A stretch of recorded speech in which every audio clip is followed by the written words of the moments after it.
ийм үйл ажиллагааг зохион байгуулж яваа гэдэг үр даалгавар байна. Бүх аж ахуй нэгжүүд өөрсдөө зориултын цэвэрлэгээний үйлчилгээний ажилтан албан хаагчид баг бүтцтэй байх ёстой. Тэгжээж нийтийн тээвэр цэвэр явна. Стандартын шаардлага хангана. Аюулгүй байдал бас хангагдана. Тэгэхээр энэ ажлыг 10 дугаар сарын 15-ны дотор бүх аж ахуй нэгжүүд тэр цэвэрлэгээ үйлчилгээ хийдэг бүтэц зохион байгуулалтаа бүрэн дүүрэн хийж игдрүүлсэн байх ёстой ийм асуудал байна.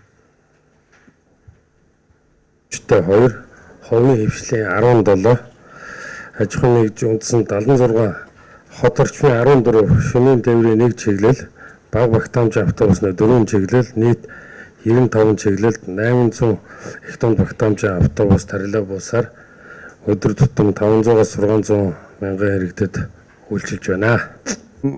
14 хоногт биш 14 хоногтой харьцуулахад бол бүтгэл ирсэн готлын өсөлтөн дээр нь харагдаж байна. Үндсэндээ цаг хугацаатай холбогдуулаад бол халаалт халуун сангамжтай холбоотой 20 хоногийн хугацаанд 1000 гаруй тохиолдлын бол үндсэндээ тал хувийн кабелтэй холбоотой асуудлууд байдаг.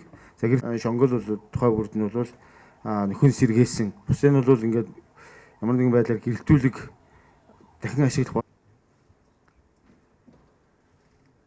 Хогоо цэвэрлэж хотоо тогтчуулах ажилд идэвхтэй оролцож байгаа аж ахуй нэгжүүдэд хуулийн хүрээнд заасан хөнгөлөлт урамшуулал тэр дэмжлэг бодлогын дэмжлэгийг үзүүлээ гэж байна.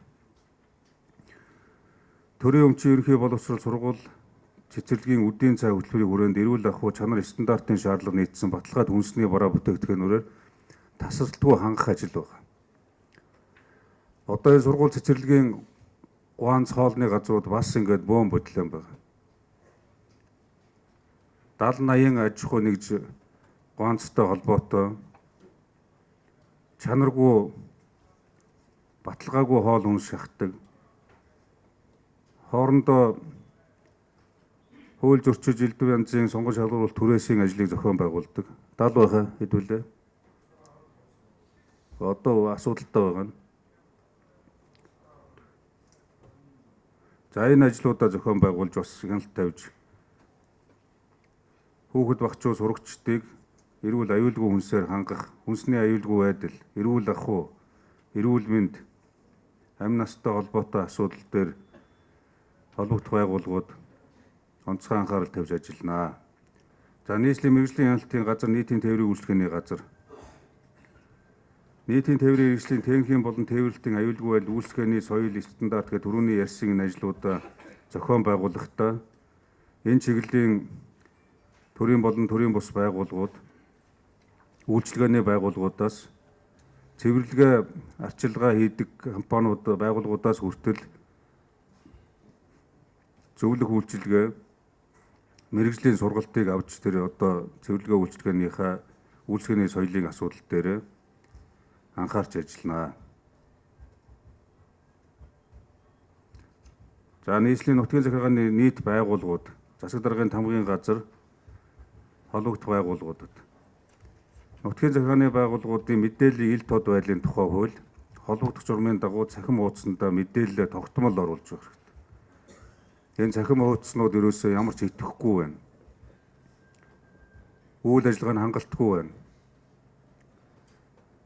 Цахимжиж технологичж байгаа энэ эринд хотын удирдлагууд, албан тушаалтнууд, албан байгууллагууд өөрсдөө энэ цахим хуудаснуудаа хөтөлдөг, идэвхжүүлдэг, байнгын мэдээлэл шинчилдэг байгаа ажлуудыг өшөө эрчимжүүлэх ажлыг мэдээлэл технологийн газар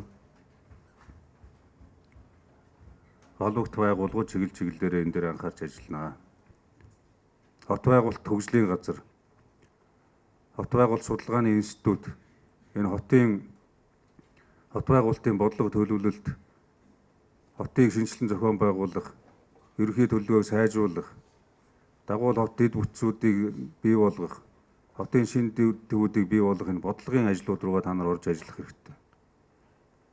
Ирэх зөвлөлийн хурлаар хот байгуулалт хөгжлийн газар, хот байгуулалт судалгааны институт 2 хийж хэрэгжүүлж байгаа ажил хотын эдийн засаг, унтны усны аюулгүй байдлаас эхлээд эдийн засаг, хот төлөвлөлт, зам дэд бүтцийн бүх одоо бодлогын энэ хийж хэрэгжүүлж байгаа ажлын явц, хэрэгжилт өөрсдийн судалгаа төлөвлөгөөний талаар танилцуулна. Одоо 2040 он хүртэлх хөгжлийн ерөнхий төлөвлөгөөний асуудал энэ сарын чуулганаар орно. Гэхдээ энэ бол ерөнхий асуудал. Бусад энэ бодлогын асуудлуудад та бүхэн бас орох асуудал чинь удааширч байгаа. Хотын бүтээн байгуулалтын ажлыг явуулах, төсвийн орлогыг нэмэгдүүлэх, дүрм журмыг сахиулах ажлыг хийж эхэлж байгаа. Ажлын хэсэг өшөө сайн ажиллах ёстой. Ерөнхий төлөвлөгөө, газрын алав, мэрэгжлийн хяналт, онцгой байдал, стандартын газар гэдэг. Яарамгийн тэр одоо зөрчигдсөн төлөвлөлтийг бүгдийн цэгцлэг ажлын хэсэг байгуулад ажиллаад явж байгаа. Газар дээр очиж сайн ажиллацгаа шүү дээ. Эндээс үүрэг даалгавар өгөөд явуулахаар тэрийг хэрэгжүүлэхийн оронд тэнд очиод янз янзын байдлаар энэ хотын бодлого шийдвэрийг үгүйсгдэг албан тушаалтнууд тэрийг хэрэгжүүлж чадахгүй гэж байгаа бол эртхэн тэрийгэ хилээд зам замаа ботсон дээр. Ерөнхий төлөвлөгөөнд тусгацсан зам дээр хашаа бариад байшин барих гэж байгаа хашаагийн чөлөөлөө гэхээр бүтэхгүй даалгавар өглөө ядаргаатай ажил хийлгэлээ яасан зовлонтой юм гэдэг. Тэнэгтэж мангартаад ерөөсөө одоо ингээд гудамжинд хөөж гаргаадах юм гэдэг ийм юм яриад явж байгаа нөхдүүд байгаа шүү энэ дотор. Тэгэхээр 10 дугаар сарын 1-ээс эхлээд бид ажил аваад хийж чадаагүй, гэрээ байгуулад үнэ нэмдэг, илүү мөнгө нэгтдэг, ажлаа хийж чаддаггүй, мэрэгжлийн боловсон хүчин байхгүй, дадлага туршлагагүй, хотын ажлыг хоошин татсан, дээрээс нь төсвийн хөрөнгийг үргүү зарцуулсан ийм компаниудыг олон нийтэд зарлаж цаашид хотын болон бусад энэ төрийн байгууллагуудын бүтээн байгуулалтын ажилд оролцохгүй байх юм асуудлыг шийдвэрлэнэ. Ажлаа хийж чадж байгаа цаг хугацаанд хэлсэн ярьсандаа гэрээнийхээ эрх үүргийг биелүүлээд чанартай гүйцэтгэж хүлээж өгч байгаа аж ахуй нэгжүүдийг бас нөгөө талд нь гаргаж зарлана, олон нийтэд мэдээлнэ. Цаашдаа хийж чаддаг нь хотын ажилд оролцдог бүтээн байгуулалтын аж ахуй нэгжүүд чаддгүй замаа тавьж өгдөг цүнхний цаасны компаниудыг ялгах цаг нь болцсон бид нар.